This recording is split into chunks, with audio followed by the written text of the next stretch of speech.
لعنة الله على أعدائهم أجمعين من يومنا هذا إلى يوم الدين. أما بعد فقد قال الله تبارك وتعالى في كتابه المبين وأصدق القائلين بسم الله الرحمن الرحيم إن الدين عند الله الإسلام. اللهم صل على محمد وآل محمد. فرمائن محترم ضحاک، نمرود، شداد، فرعون، نیرو اور اس کی ملکہ پوپیا، اس کے بعد چنگیز خان، منگول، پورے بنو امیہ اور بنو عباس جس سیاست حتمی کے پیرو تھے، جس سیاست کو انہوں نے اپنا شعار بنایا تھا، جس راستے پر وہ چل رہے تھے، وہ ہرگز دینی سیاست نہ تھی، دین کے مخالف ان کے اندر تھے۔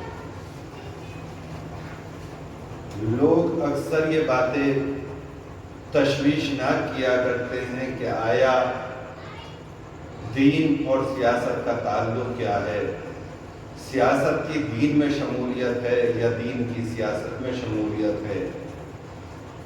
یہ بات سن 1994 5 اپریل منگل کے روز کی ہے۔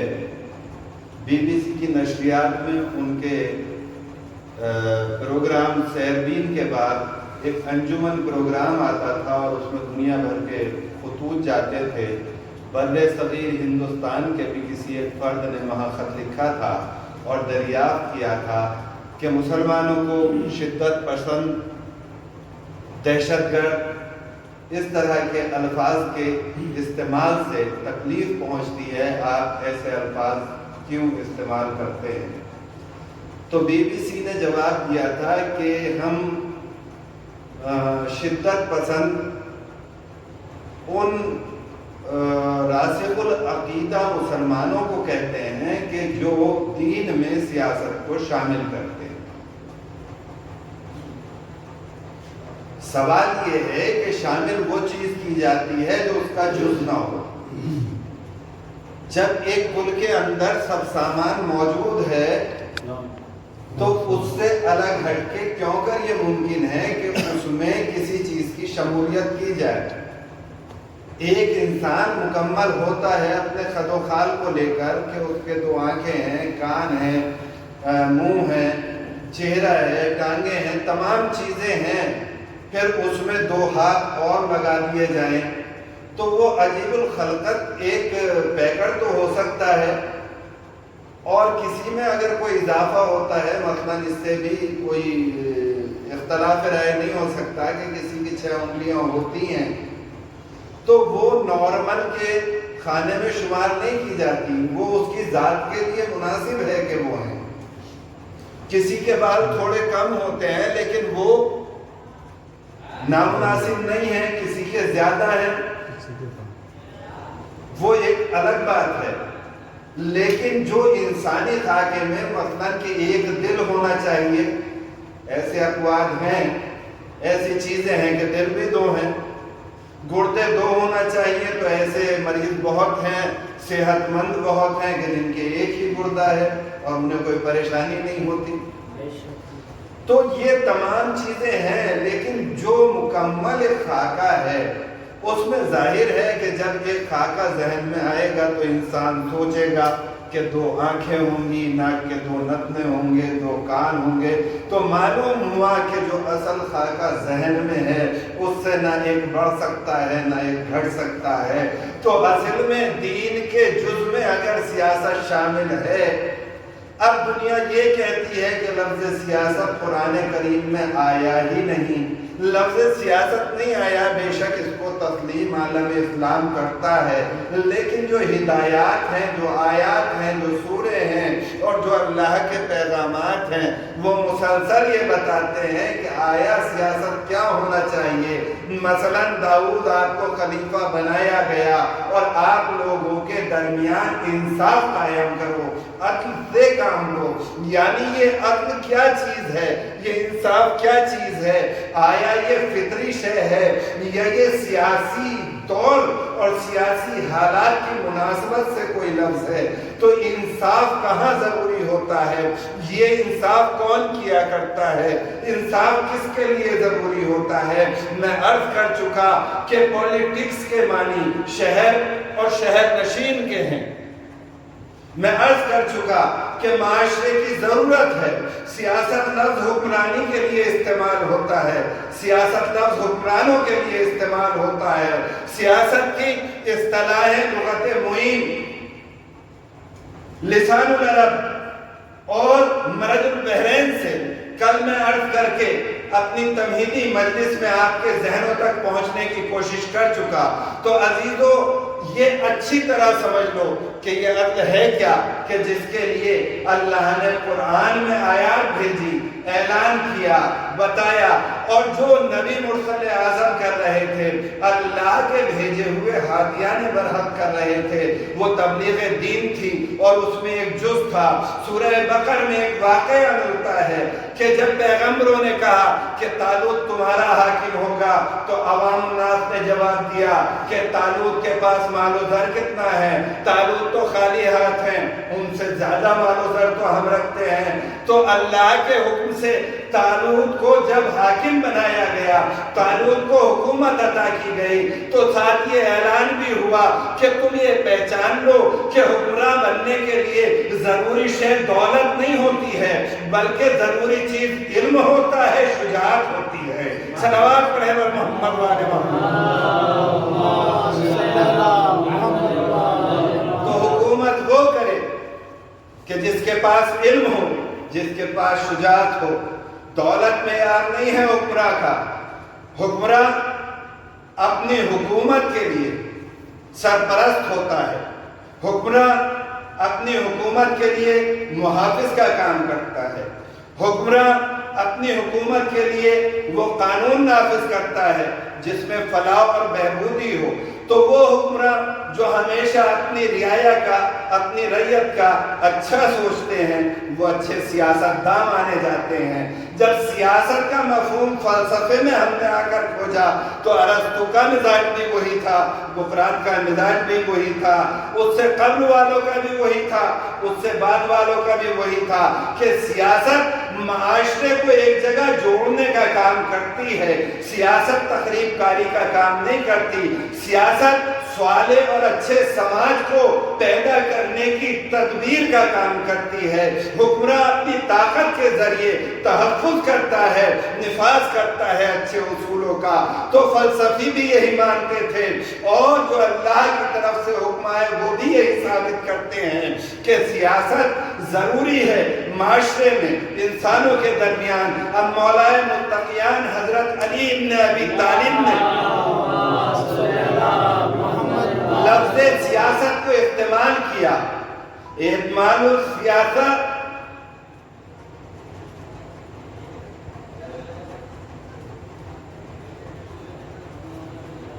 العدل، اچھا سیاستداں وہ ہے جو عدل کو قائم کرے۔ بحثت سیاست الجور، بری سیاست ظلم کی سیاست ہے۔ جمال السیاست العدل والامر، خیر السیاست، خیر السیاسات العدل، راس السیاست استعمال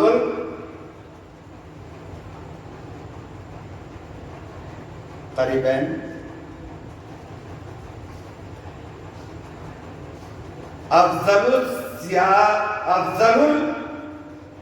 مولا فرماتے ہیں افضل افضل سیاستین، سب سے بہترین سیاست عدل ہے۔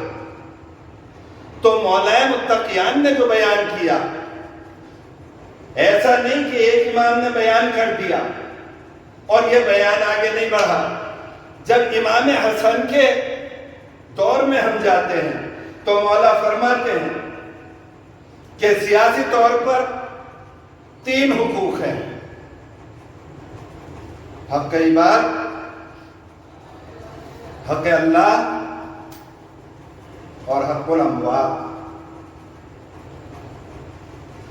حضرت امام زین العابدین علیہ السلام، توجہ ہے نا آپ کی صلوات پڑھیں محمد والے محمد کے نام میں لے رہا ہوں۔ آپ فرماتے ہیں کہ تمہارے اوپر سب سے پہلا بڑا حق کس کا ہے؟ تمہارے حکمراں کا۔ کون؟ جو سیاست مدار ہے۔ وہ سیاسی تو ہے جو حکمراں ہے، کوئی تو سیاست کر رہا ہے بیٹھ کر۔ پہلا حق اس کا، دوسرا حق جس نے تمہیں پرورش کیا، جس نے تمہیں ہدایت دی، اس کا حق۔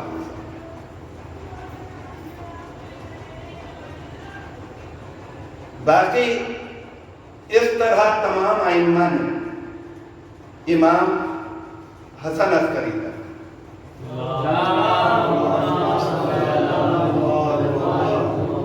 سبھی نے اس سیاست کے بیان میں جو فرمایا وہ کتب احادیث میں سرمایہ کے طور پر محفوظ ہے۔ تو یہ بالکل اچھی طرح ہمارے ذہن میں رہنا چاہیے کہ انصاف کی سیاست بہترین سیاست۔ اور پھر اللہ نے کیا کہا؟ قل امر ربی بالقسط، کہہ دو اے رسول، ان سے کہہ دو اے رسول کہ انصاف سے کام لیں۔ صلوات پڑھیں محمد والے۔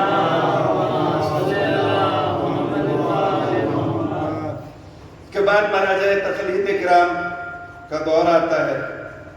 آقا خمینی اور ہمارے مراجع تقلید، ان سے قبل آقا گل پائگانی، آپ بیان کرتے ہیں کہ اگر سیاست سے مراد معاویہ اور عمر ابن عاص ہے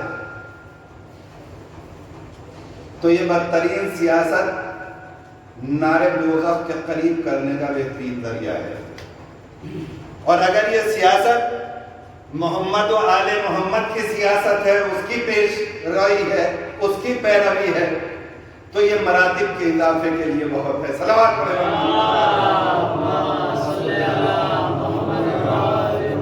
تو اصل سیاست مدار کون ہوتا ہے؟ جسے اللہ سیاست مدار بنائے۔ امام سیاست مدار ہوتے ہیں کہ نہیں ہوتے؟ نبی برحق ان کے چاروں طرف سیاستیں گردش کرتی ہیں نہیں کرتی؟ ان کے حکم سیاست ہوتے ہیں کہ نہیں ہوتے؟ ان کے حکم نظام ہوتے ہیں کہ نہیں ہوتے؟ ان کے ہاتھ میں انتظام ہوتا ہے کہ نہیں ہوتا؟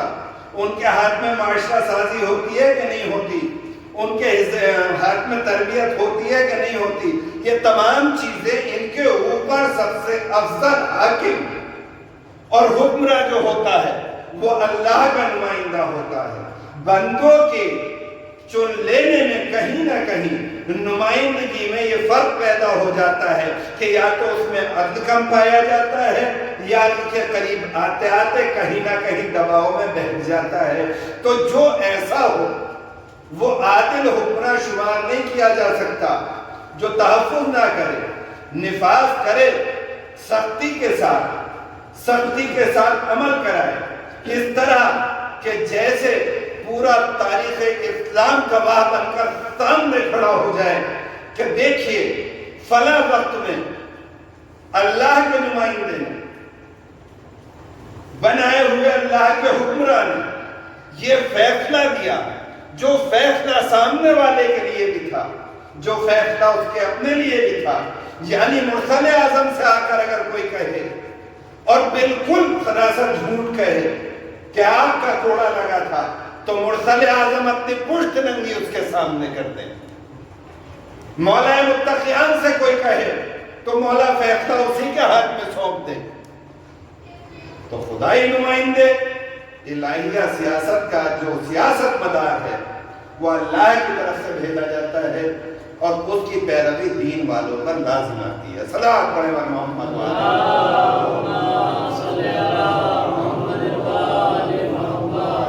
عزیزان محترم.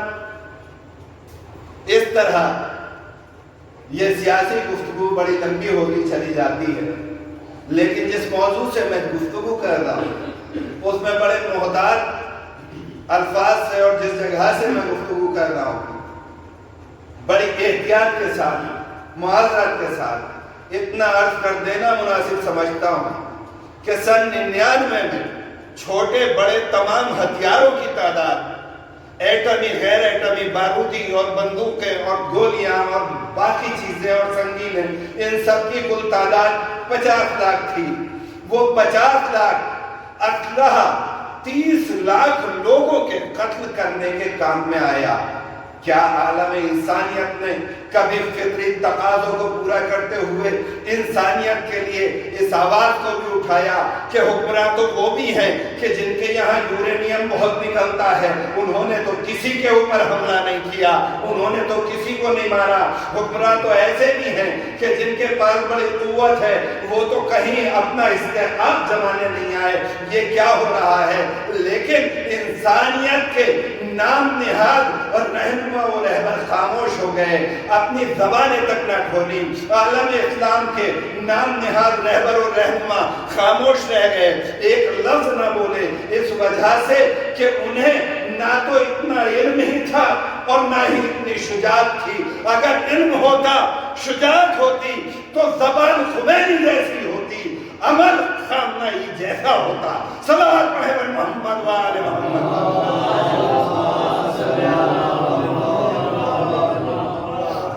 تو دینی سیاست جو آپ سے مطالبہ کرتی ہے وہ اخوت کا ہے، بھائی چارگی کا ہے، اور حکمراں کے اوپر یہ بھی لازم ہے کہ اگر کوئی نہیں مانتا ہے، حکومت کے قوانین کی عدولی کرتا ہے تو وہ اس کے اوپر سختی بھی کرے، یا جو پاور اس کی ہے اس کو استعمال کرے.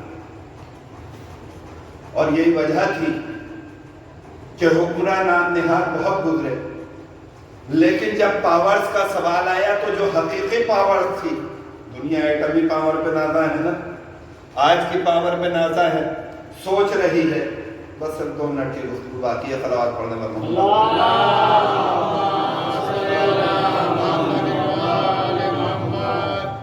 یہ دنیا سوچ رہی ہے، لیکن صحیح پاور کیا تھی کہ وہاں جہاں ضرورت تھی اصلاح کی، ترتیب، تعمیر، تربیت کی، وہاں اسی طرح سے منظم دستے تھے، اسی طرح سے سیکل کیے ہوئے ہتھیار تھے، اسی طرح سے فوجی کمانڈر اور سالار تھے. لیکن جہاں ضرورت تھی عالمی اصلاح کی، جہاں حربہ تھا اصل کے اوپر، تو دیکھیے اگر چھوٹی طاقت کی قوت سے کہیں حربہ کرتی ہے، مثلا یہ کہ آج کا سپر پاور کہا جانے والا ملک کبھی خود بنفس نفیس جنگ میں شامل نہیں ہوتا، دنیا دیکھتی ہے. وہ شامل ہوتا ہے تو دوسرے کے کندھے پر بندوق رکھ کے، مثلا اپنا جو ایئر بیس اس نے دوسرے ملک میں قائم کر رکھا ہے. اب پروٹوکول میں یہ ہے کہ اگر میرے مقابلے پہ مان لیجئے سیدین بھائی آئے ہیں اور ان کے ساتھ میں 3 لوگ اور بھی ہیں، وہ نہیں بولے ہیں، تو میں ان کے کیے ہوئے عمل کا محاسبہ صرف ان سے کر سکتا ہوں، باقی کھڑے ہوئے لوگوں سے نہیں کر سکتا. تو جس بیس سے حملہ ہوا اسی بیس تک جواب بھی دیا جانا تھا، جیسا کہ عالمی تنظیموں نے قانون بنا رکھے ہیں. مثلا یہ کہ جس ملک کا جنگی فوجی ہے اس کا الزام آپ کسی دوسرے ملک پر نہیں لگا سکتے۔ اگر ہندوستان کا کوئی مسلمان ہے، کوئی ہندو ہے، کوئی عیسائی ہے، کوئی یہودی ہے، کسی دوسرے ملک میں جا کر اگر کچھ کرتا ہے تو وہ ہندوستانی کہلائے گا، وہ عربی نہیں کہلائے گا، وہ جاپانی نہیں کہلائے گا، وہ لبنانی نہیں کہلائے گا، چاہے اس کے مذہب والے زیادہ وہاں رہتے ہوں اور وہ اکا دکا یہاں رہتا ہو۔ بس اسی طرح سے یہ آپ اب ایک جوڈیشری میں ہندوستان میں قابل جج صاحب گزرے ہیں، انہوں نے ایک تقریر کی تھی اب سے تقریباً 50 یا 60 سال پہلے، کبھی میں پڑھ رہا تھا، میری نظر سے گزری تھی، تو اس میں انہوں نے بڑے خوبصورت انداز میں بیان کیا کہ یزید بھی شہزادہ تھا، معاویہ بھی بادشاہ تھے، اور سفیان بھی سردار تھے، اور یہ تھا، اور حسین کے والد بھی چونکہ خلیفہ تھے، اور نانا جو تھے وہ رسول تھے، تو یہ بھی سیاستدان تھے، وہ بھی سیاستدان تھے، اور آخر میں بڑا چونکہ قابل آدمی تھا، اور اہل امور اگر انصاف کی کوئی بات کوئی بھی کر رہا تو ہمیں کوئی اعتراض ہوتا نہیں۔ آخر میں یہ لکھتا کہ حسین اپنی سیاست میں کامیاب ہوئے، یزید اپنی سیاست میں کامیاب ہوئے، یعنی تفریق سیاست کو جو سمجھدار ہیں وہ سمجھ جائیں کہ غلط بھی سیاست ہوتی ہے اور صحیح بھی سیاست ہوتی ہے۔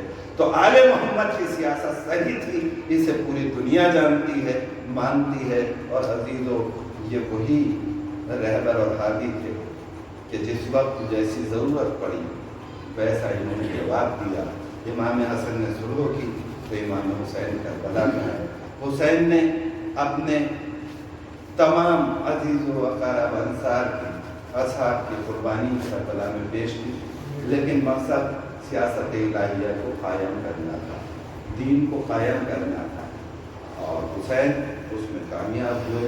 حسین کو بے دردی کے ساتھ کربلا کے میدان میں شہید کر دیا گیا، اور ایسے نہیں بڑی اذیتوں کے بعد مرحوم کربلا کو شہید کیا گیا۔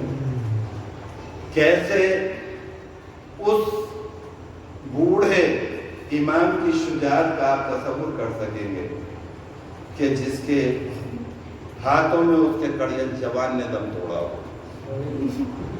جس کے ہاتھوں میں اس کے 6 مہینے کے بچے نے دم توڑ دیا، جس کے زانوں پر سر رکھ کر اس کے 32 برس کے شجاع بھائی نے دم توڑا، اور اس کے بعد بھی جوش کا عالم اور جذبے کا عالم کیا ہے؟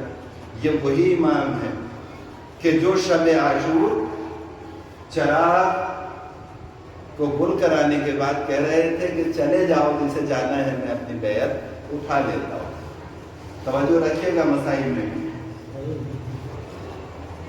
جسے جانا ہے چلے جاؤ، یعنی شب عاشور امام کیا کہہ رہے ہیں کہ چلے جاؤ، مجھے ضرورت نہیں، چلے جاؤ، ہے نا؟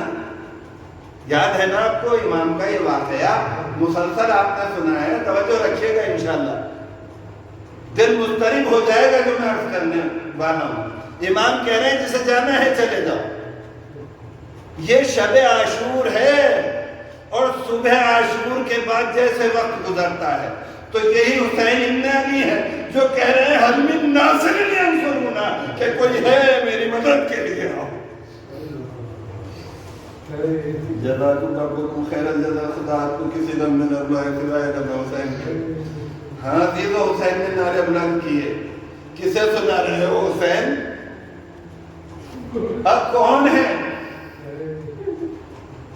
دنیا سن رہی ہے، آج تک اس نعرے کو سن رہی ہے۔ ہاں زدارو، شہادت مظلوم کربلا کے بعد اہل حرم کو اسیر کر لیا گیا، اور عطیات دیتے ہوئے قافلے کو لے کر جب کوفے میں داخل ہوئے تو کوفے کے واقعات بہت ہیں۔ ایک روایت کل میں نے پڑھی تھی، ایک روایت آج پڑھتا ہوں، آپ جتنا چاہیں اتنا کریا کر لیجئے، بہت طولانی روایت مجھے پڑھنا نہیں ہے۔ جب کوفے میں زینب داخل ہوئی ہیں تو ایک مرتبہ تو کوفے کے دروازے پر رک کر کھڑی ہو گئی، اس کے بعد دارالعمارہ کے قریب سے جب گزری اور کانوں میں آواز آئی السلام علیکم یا اختی، اے بہن تم پر سلام ہو، تب چونک کر رکی۔ ایک مرتبہ جب حبیب کے دروازے پر نظر پڑی تب زینب چونک کر رکی۔ کے بعد جب بازار کوفہ میں آئی اور زینب نے خطبہ دینا شروع کیا تو عزیزو یہاں رک کر ایک ہلکا سا واقعہ سن لیں۔ حضرت علی مرتضیٰ کے ایک صحابی ہوا کرتے تھے، اور جب ان کی بینائی جانے لگی، نابینا ہونے لگے، تو حضرت علی کے پاس آئے اور کہنے لگے مولا میری آنکھوں پر ہاتھ پھیر دیجئے، مولا میری آنکھوں پر ہاتھ پھیر دیجئے۔ کہا کیا سبب ہے؟ آنکھوں پر ہاتھ کیوں؟ دست مبارک کیوں پھروانا چاہتے ہو؟ ہاتھ کیوں پھروانا چاہتے ہو؟ کہا مولا میری بینائی جا رہی ہے، میں بینا رہنا چاہتا ہوں۔ مولا نے کہا عبداللہ تیرے لیے بہتر یہ ہے کہ تم نابینا